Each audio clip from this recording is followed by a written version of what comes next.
اما این چه مصیبتیه؟ مگه برای تماس انقدر طولش میدن؟ آخه چرا اینقدر کم حوصله ای؟ زنگ میزنن دیگه. چت شده؟ مسئله ازدواجمه. خب معلومه که طاقت ندارم. تو که این خیالت نیست.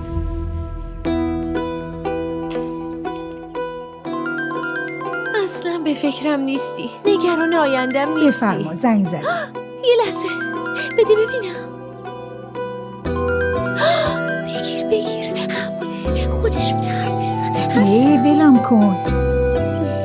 الو. سلام، من فرو هستم. شما خانم شهنازی؟ بله من شهنازم. حالتون چطوره؟ خیلی هم خوب. من زنگ زدم بهتون بگم که بین اون عکسایی که آوردین از یکیشون خیلی خوشم اومده. انشاءالله فردا میام. پس شما بیاین اینجا که با هم بریم و در مورد این وصلت باشون صحبت کنیم. آره حتما میبینمتون. پس فردا تشریف بیارین. فردا همو ببینیم به امید خدا. به امید خدا. فردا میبینمتون. خداحافظ. خداحافظ. به سلام.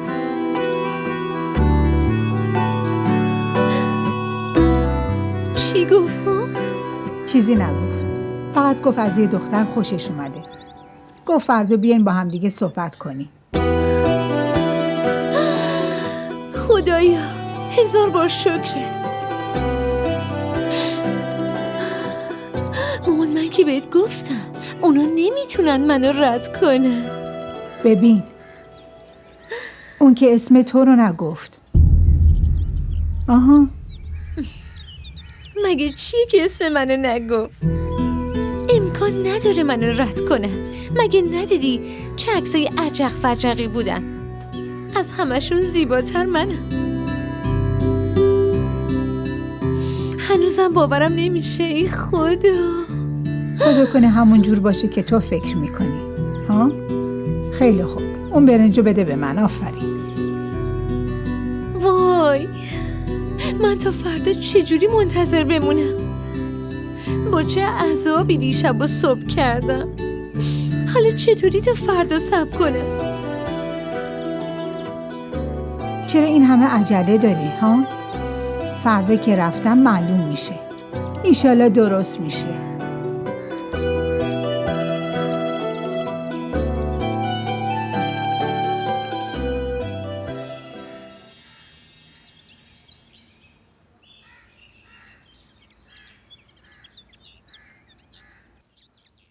شهناز، من و شهزاد این دختر رو انتخاب کردیم. شما با خانواده‌اش درباره ازدواج صحبت کنید. نگاه کنید. خوبه مگه نه؟ کی؟ این؟ الینا حسیب؟ آره، الینا حسیب.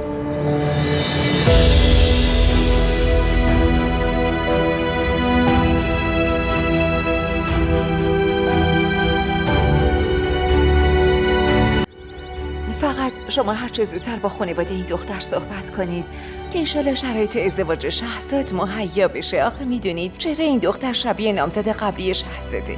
برای همین راضی شده که ازدواج کنه.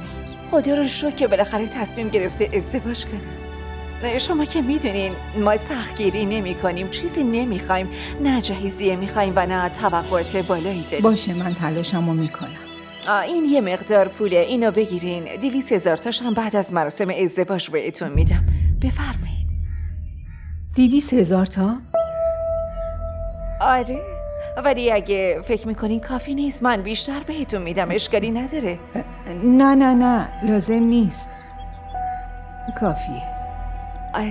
اگه حرف دیگه ای نیست پس شما لطفاً زودتر با خانواده اون دختر صحبت کنید. در ضمن بهشون بگین که شهزاد یه بار نامزد شده، اونم 10 سال قبل. یعنی دلم نمیخواد چیزی از اونا پنهان باشه و بعد مشکلی پیش بیاد.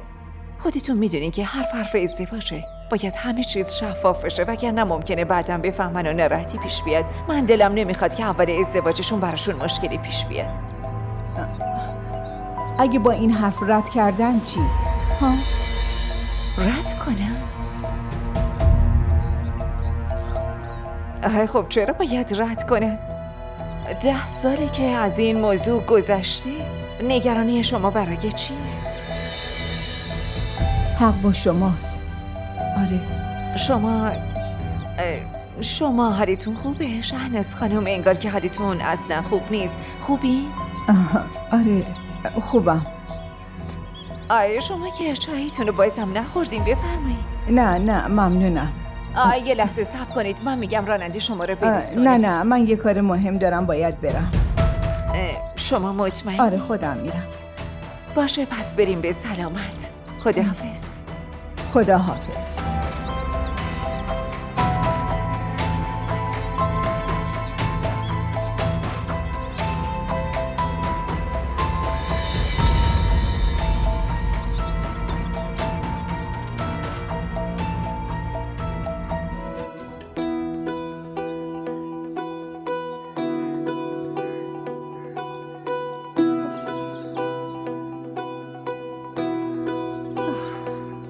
خدا خسته شدم. بیا بشین اینجا. چرا انقدر دیر کردی؟ چه خبرته؟ بگو ببینم چی شد. بذار از راه برسم، یه لیوان آب بخورم، بعد بگو چی شد. اگه آروم بمونم نفسم بالا نمیاد. به خودت بیا. اگه به خاطر یه کار کوچیک نفست بالا نمیاد، بقیه عمرتو چجوری میخوای زندگی کنی؟ راستشو بگو مامان چی شده؟ گوش کن دخترم. اون دختری که اونا انتخاب کردن، اون دختر تو نیستی. یکی دیگه است. مگه میشه؟ از من خوششون نیومده؟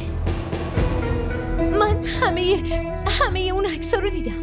عکس من از همه اون دخترها خیلی خوشگل‌تر بود.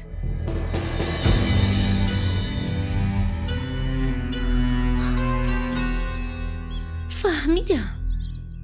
من از قبل میدونستم که به این کار راضی نیستی. عکس منو بهشون نشون ندادی. نمیخوای من ازدواج کنم. بس دیگه. این کارا چیه میکنی؟ ببین دخترم، صورت اون دختر شبیه نامزد قبلی شهزاده. دلیلش همینه. خدا کنه همونطور که نامزد قبلیش مرد این یکی هم بمیره. تو چرا اون دختر معصومو داری نفرین میکنی؟ همه معصومن. تو این دنیا همه خوب و معصومن به جز من. مگه نه؟ تو هم معصوم به دنیا اومده بودی، اما نمیدونم الان چت شده.